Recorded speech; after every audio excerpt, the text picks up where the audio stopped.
Hello, Kate Getchell with RE/MAX 100 here. I have been getting a lot of questions about 1031 exchanges, so I decided to put together a little video that covers the basics.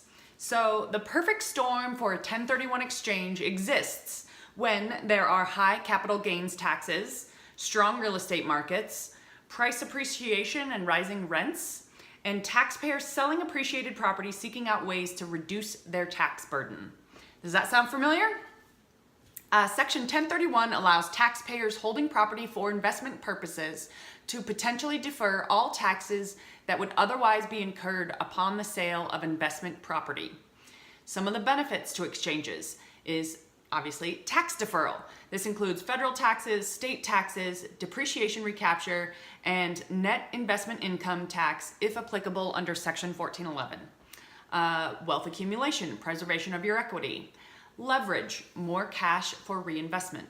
Diversification by asset class and or by geography. Management relief, moving many assets into one. Or estate planning. This provides a step up in the basis to fair market value available to your heirs.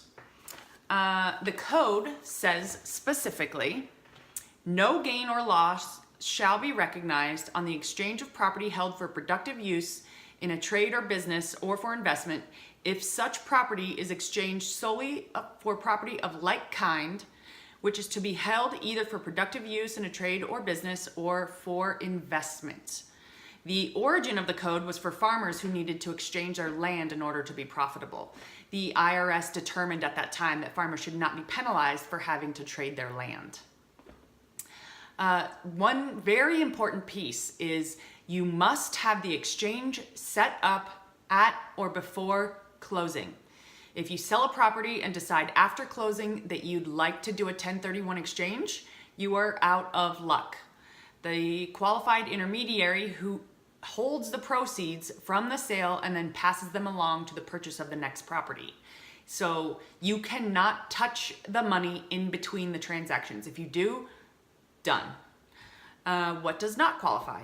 Primary residence and second homes, property intended for resale like spec homes, fix and flips, dealer inventory or condo conversions, or partnership interest.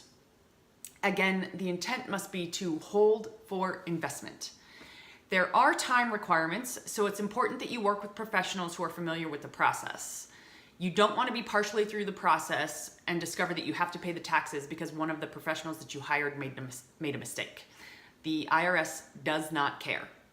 So if this is something that you're considering or you want to chat a little more about, I have lenders who are familiar with the process. I'm familiar with the process. I have qualified intermediaries that I work with, title reps who are familiar with the process. So let me know if you want to chat a little bit further.